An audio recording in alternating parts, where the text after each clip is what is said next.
ईमान से आजाद है कि हमारे दिलों में दिल से हो जाए। ईमान का कलमा है ला इलाहा इल्लल्लाह मुहम्मद रसूलुल्लाह सल्लल्लाहु अलैहि वसल्लम। ईमान में चाहता कल्याण नजर हुई है। ईमान में चाहता कल्याण नजर हुई है। नंबर 1 करने के बाद सही से आप हो। नंबर 2 उसके मारने का पता हो। नंबर 3 उसके मतलब का एक हो।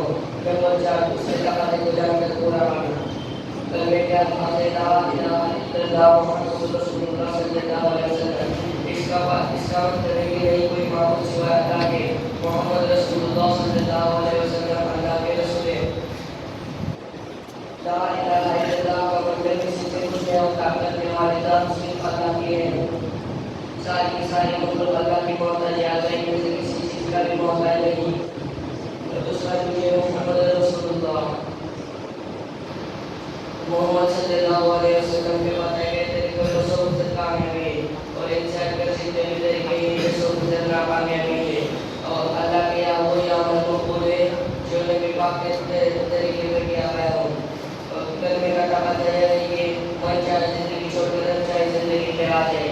माशाअल्लाह। इस ईमान की सिफत को हमारे दिलों में लाने के लिए दिन है मेहनत है।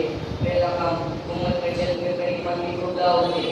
दूसरा काम अगर कोई मखलूक से होता हुआ नजर आए तो उसको नफी करे और दिलों में समझाए कि करने वाली जात अल्लाह की है।